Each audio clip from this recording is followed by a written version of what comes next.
everybody, Skinny K here again, bringing you a new horror movie. By the way, for my new subscribers, you're welcome. You're all badges of honor, and I hope I can make you proud by giving you some fun information. Because Halloween may be over, but in my channel, it's Halloween every day of the year. Bam! Now, I wanted to talk to you about the fan-made movie Never Hike Alone. I'm going to talk mostly about the second one. The first one, it's not. Okay. First of all, the director Vincente Di Santi did an extraordinary job of making these two movies. He made three more because he also made Never Hike Alone in the Snow. I never saw that one, but it's part of that timeline. But I know that the person in that, so spoilers, by the way, this is a spoiler review. If you don't want to hear everything, go watch it out. It's on YouTube, it's free, but it has the, if you think, oh, fan movie, but it has the quality of a cinematic movie or a streaming movie, a streaming service movie. It doesn't have the quality of really bad acting and this and that. It really has the quality of a cinematic experience. Now, the writer also is Sean Cunningham. We all know him from Friday the 13th, Part 1, director. And he wrote a lot of more movies. He wrote the first Never Hike Alone and the second one. So apparently Di Santi knew a lot of people. In the first movie, you don't have a lot of famous heads, to say the least. You just have a hiker called Kyle MacLeod, who's a YouTube survivalist hiker, and you got Jason.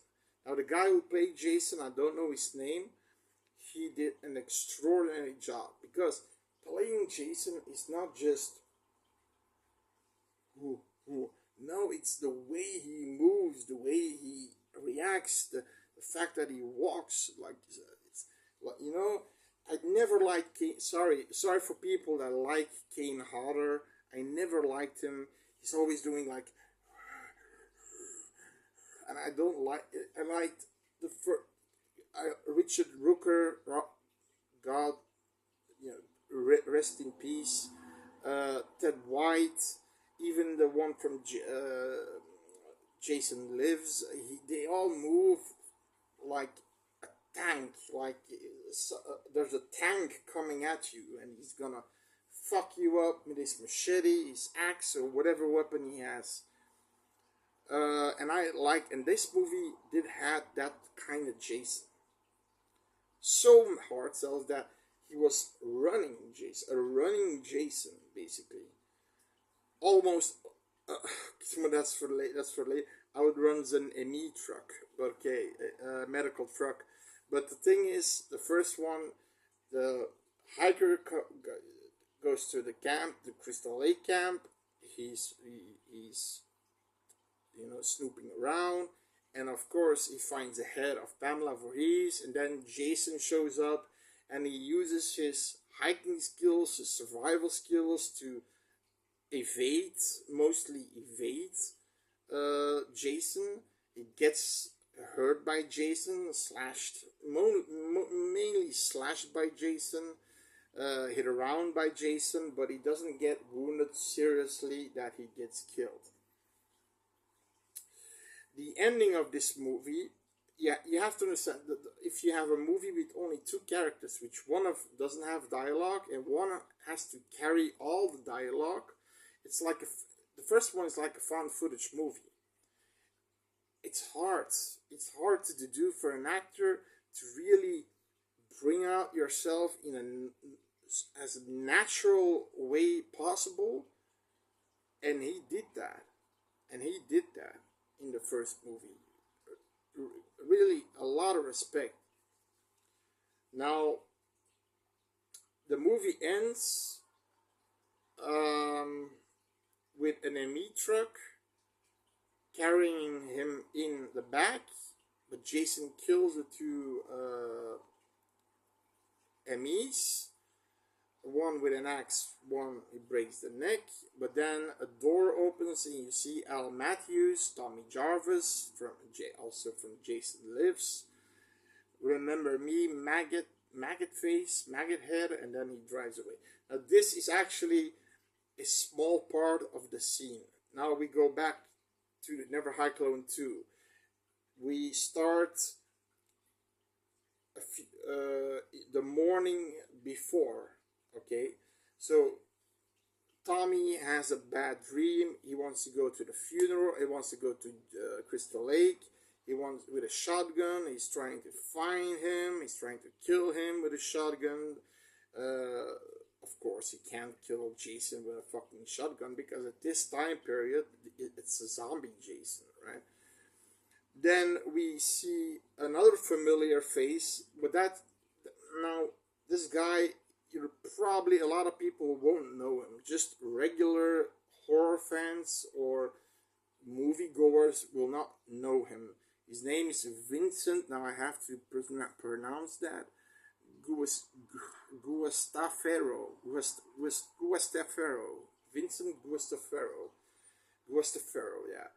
He's playing Chief Rick Colonia.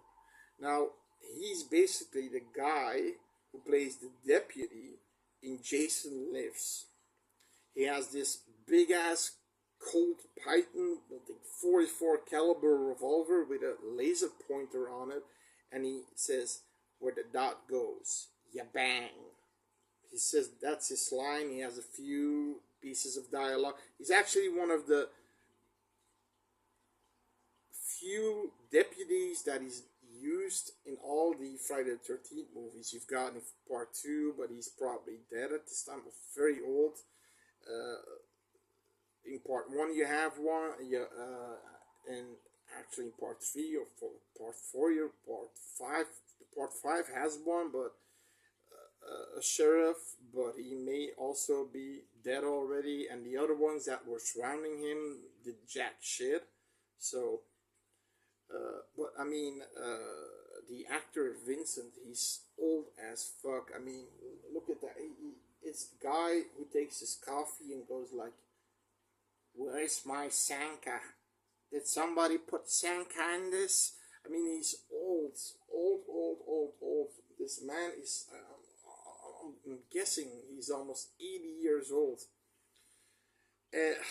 His acting skills, you have to know, this guy was just a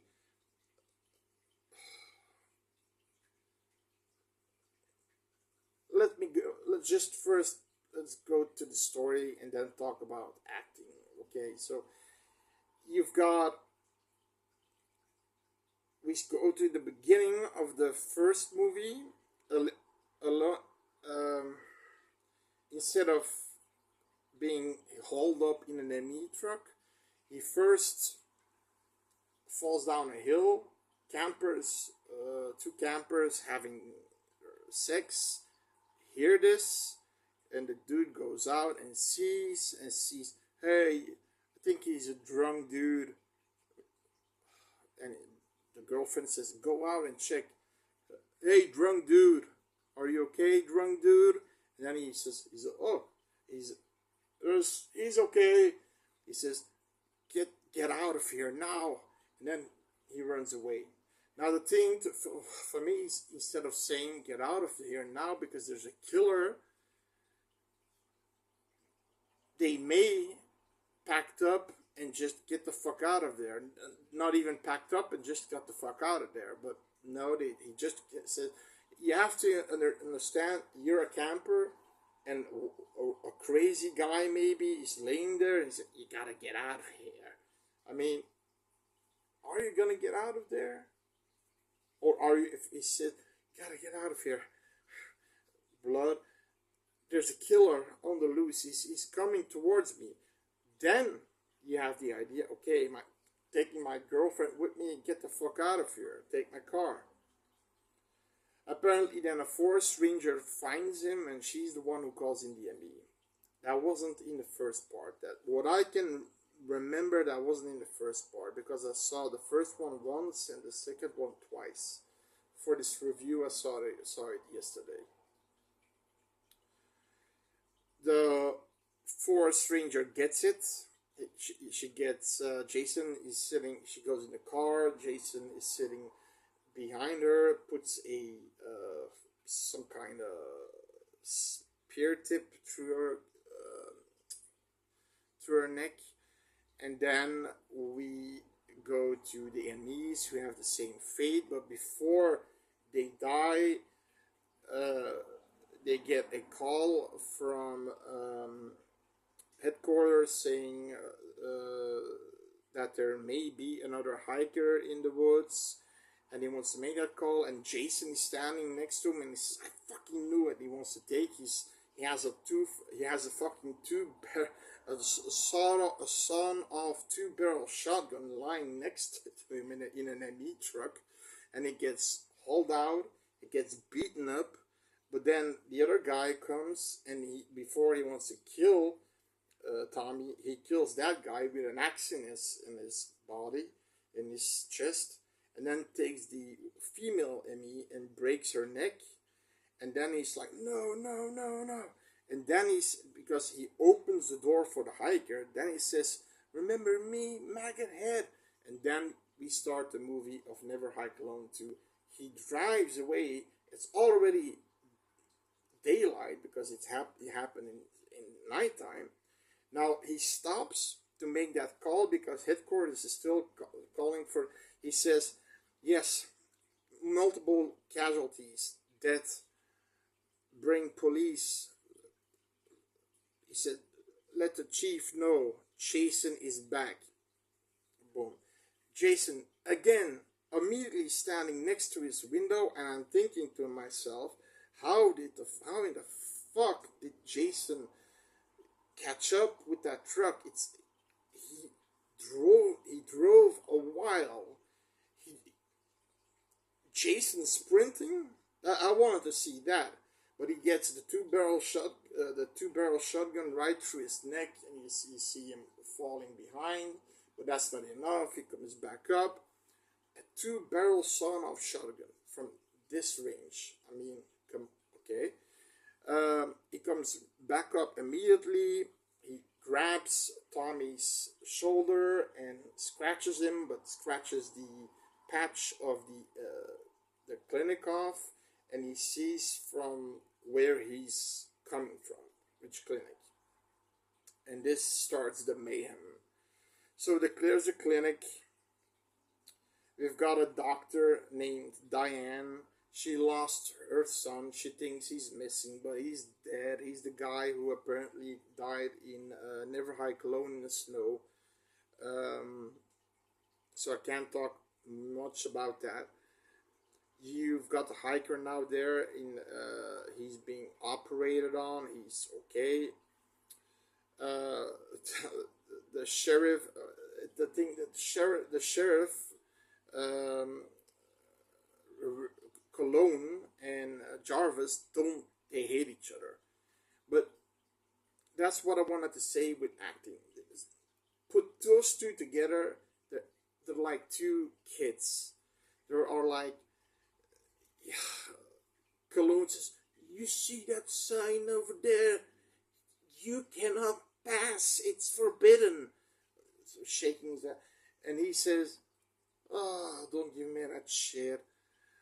No, no, you can't do that." And then he says, Jarvis says, "What?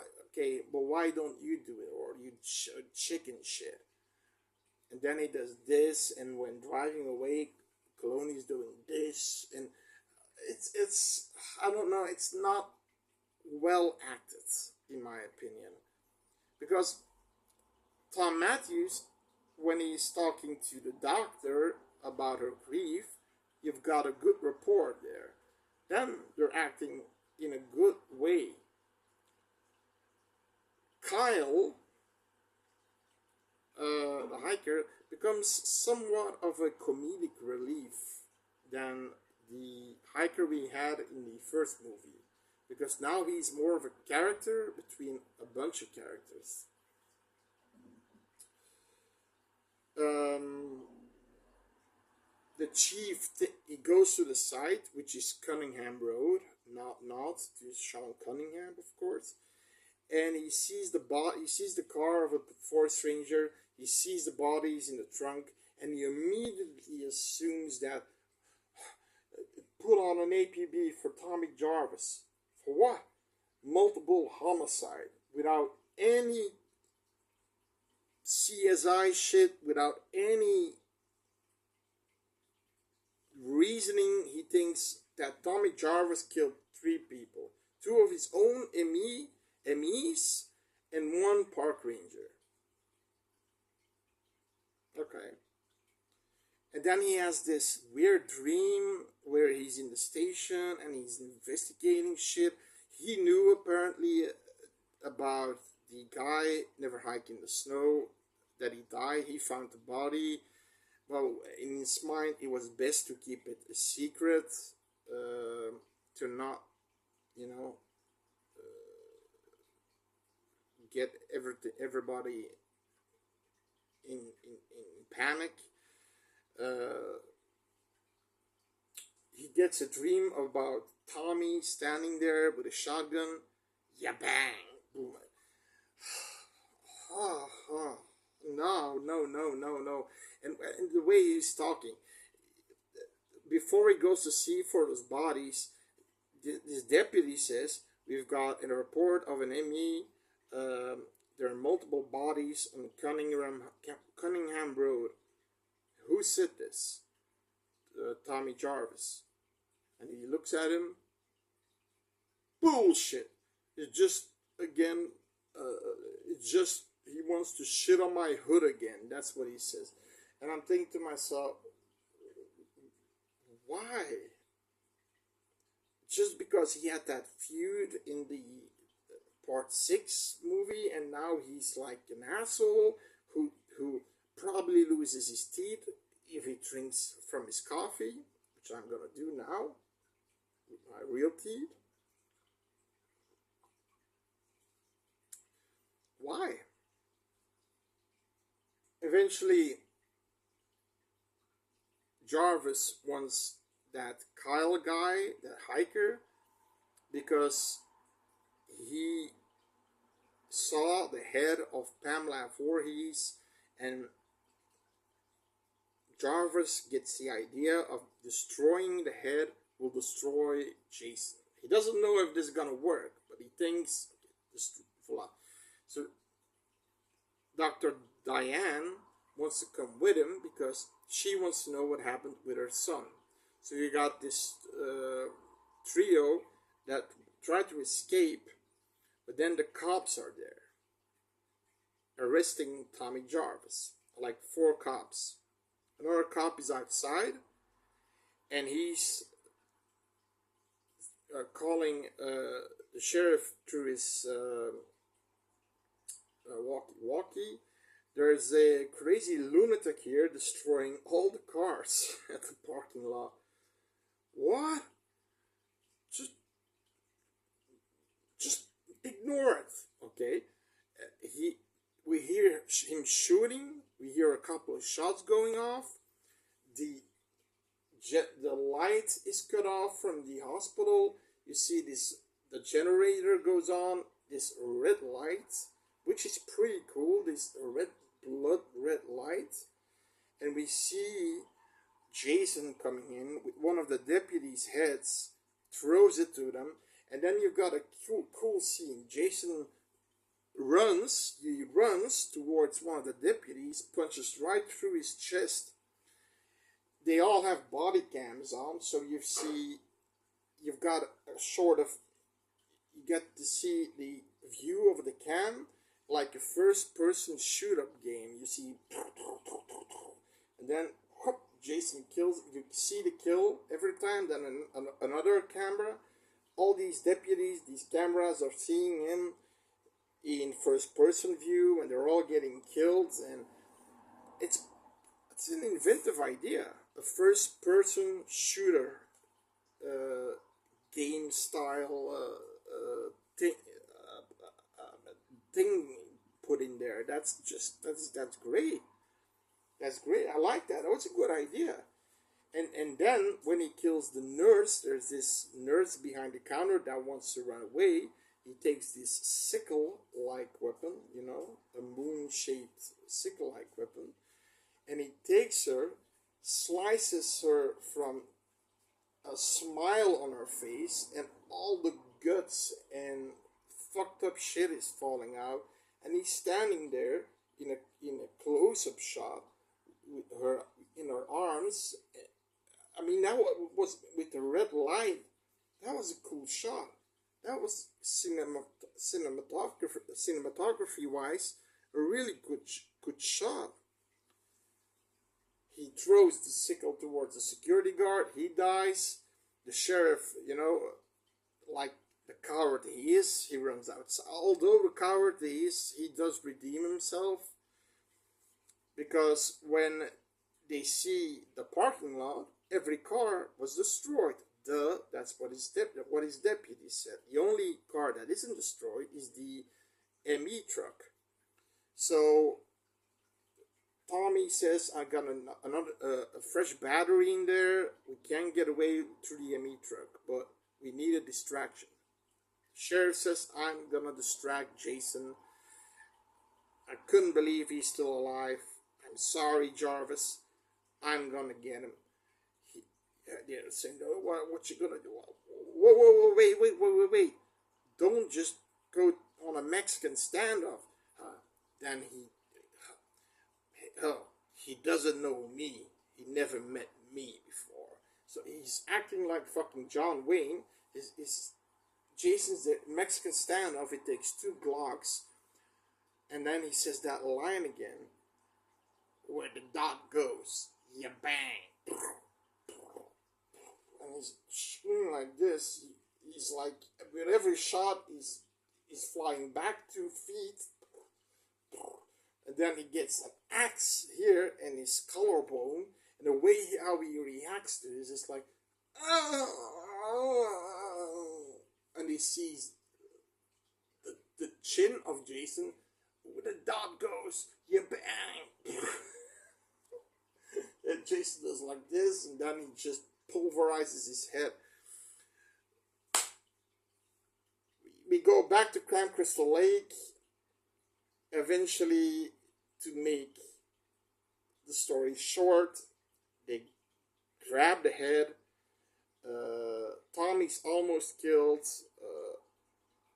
but they all work together. Dr. Diane, Tommy Jarvis, and Kyle, the hiker, and they kill him. And there's also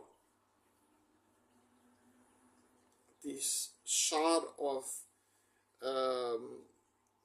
when he crushes the head. He sees his mom standing in the lake. Come to me, Jason. Come to me. But then you get that cool shot with behind him with Tommy Jarvis with a machete, just decapitating him, throwing the head in the water, and the rest of the body.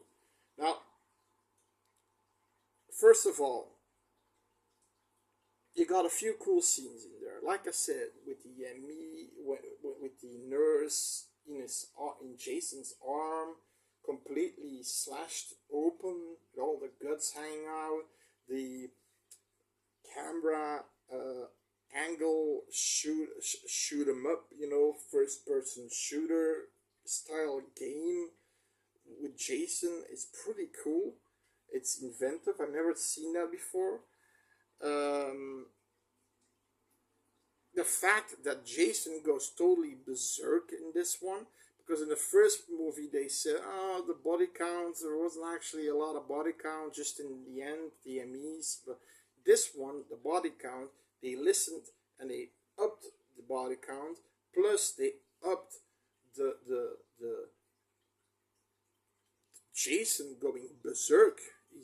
He's no, I never understood, if he can do that, why did he always kill one person at a time? He just, like in part 4, they're all high, drunk and horny, just get the fuck in, kill everybody, and the job is done. No, no, his MO was always waiting until a person is alone and killing him, which is so weird. Here, he goes in a fully packed clinic with a complete police department and a lot of other people, and he just goes on a rampage, which is cool because I never seen him do that in none of the movies. I'm thinking, no, none of the movies he did that, taking on a complete police station, taking on, because most of the deputies are in the clinic. I like that. What I also liked was that in the beginning of the movie and at the end of the movie, in the beginning you see a boy sitting on a pier fishing, and immediately you know that that boy is Tommy Jarvis, Corey Feldman. He had the same bowl cut hair style that Corey Feldman had in part 4, the final chapter.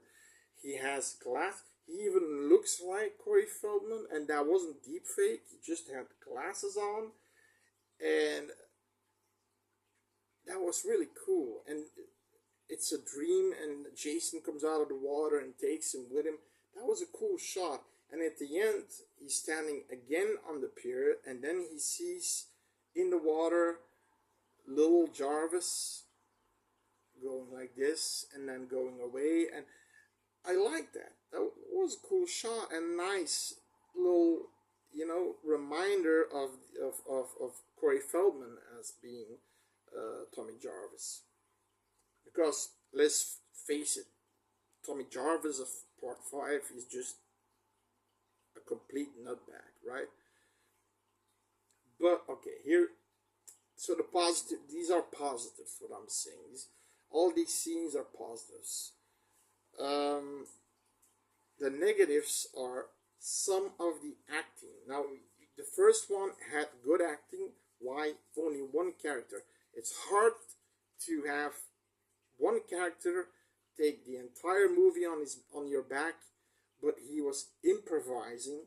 That was improvising with a script, but he did a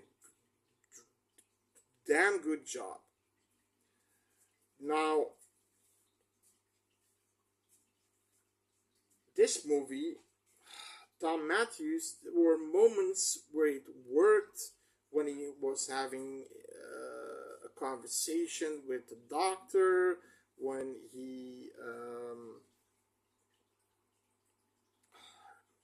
when he was talking to the hiker. There were moments that worked. But there were moments when he's talking to the chief. It's like two toddlers fighting over a lollipop. I didn't like that. And the chief was way too old to play that. The actor, I mean, I get they didn't have it. Oh, they also used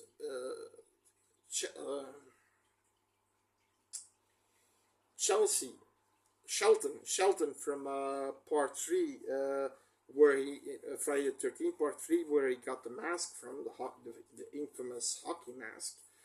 He's now the mayor of Crystal Lake. He's not Sheldon. He's another guy playing the mayor of Crystal Lake. I also like that. But the acting, and also some of the, like the security guard was, no, and a few of these deputies, they were like the Brady Bunch, and like I said, the accent Vincent Gustafero is way too old to play the sheriff, and like I said, he's like sitting there, and then he goes to he takes on Jason with two Glocks, and he thinks he's gonna win. He really thinks he's gonna win, and he is.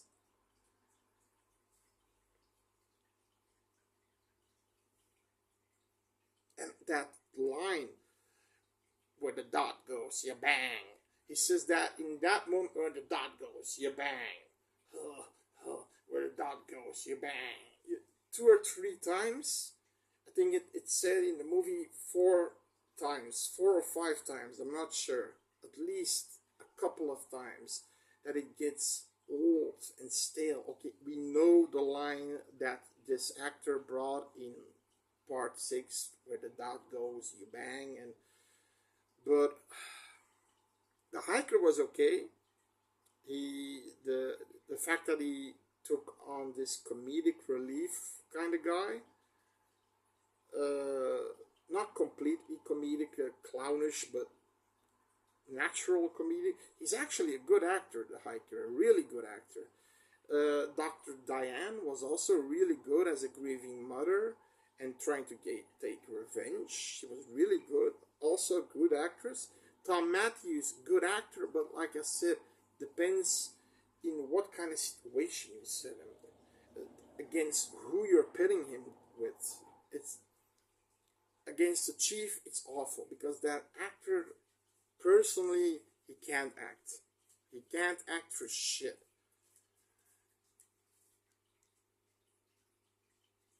But that's my opinion. That's my opinion. Now, what sort of bugs me, now, okay, it's a fan movie, right? We're always a little bit lenient on fan movies, but I'm gonna be realistic. He tried to make a. First of all, I'm gonna say it's one of the damned best fan movies I ever seen. He used real actors from the movies. He used Sean Cunningham to write them, partially write them with DeSantis himself. He did a great job. Great set pieces. He did a great job. He started and finished the movie with Never Hike Alone, and I think Never Hike Alone in Snow is a prequel to Never Hike Alone, but I'm not sure.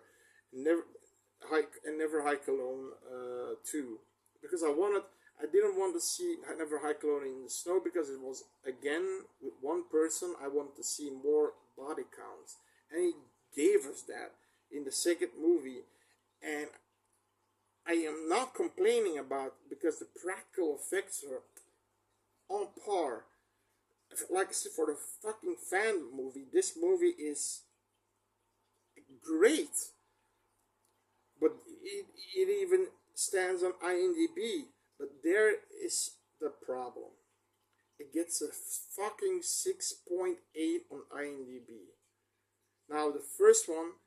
Now I hope that the director Vincent Santi, if he looks to my review, probably not, but if he comes across my review, he doesn't get mad. But the first one gets a 5, an okay watch. The second one gets a 5.5 because of the carnage, because of the practical effects, because of a berserk Jason. I like that. But 6.8, you have to remember the final chapter gets a 6. Friday the 13th Part 2 gets a 6.1. These are officially directed movies. Personally, final chapter for me, 7.5 at least. I would even give it 8. Part 2, 7.5. But it gets a lower score than part 2, part 4, and I'm guessing that's because it's a fan movie. But my realistic score, in my opinion, is a 5.5 for Never Hike Alone 2, and for the first one, a 5. Because it's obvious he put more effort in the second one than in the first one, because he had a bigger crew, a better cast, more set pieces. But Tom Matthews is a good actor, but in there are moments where he's like, his one-liners are bad. His one-liners are "you chicken shit, see for yourself." Hey, chicken shit, or hey, maggot face, nah, and then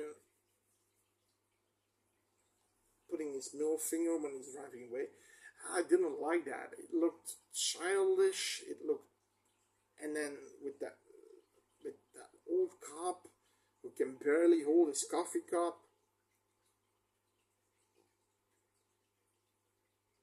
whatever he blast he takes with his Glocks to Glock handguns to Jason, he flies 2 feet away,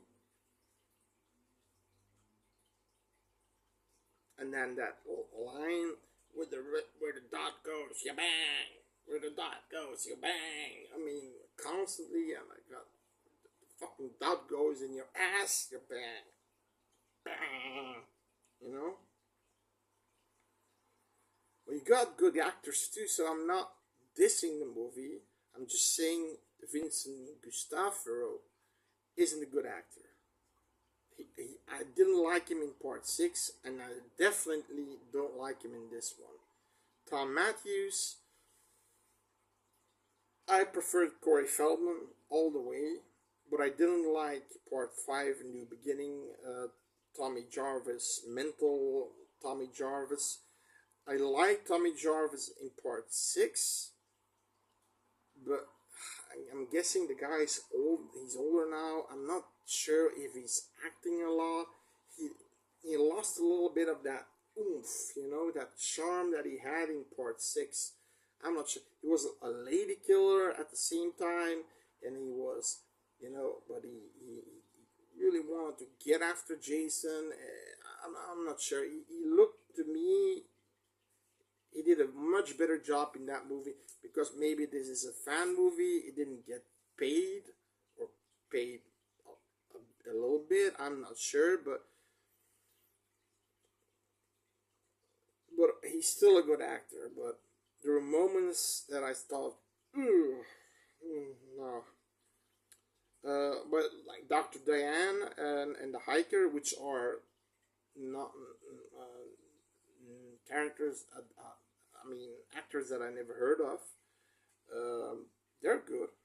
They're good. Hiker from the first one, again, good.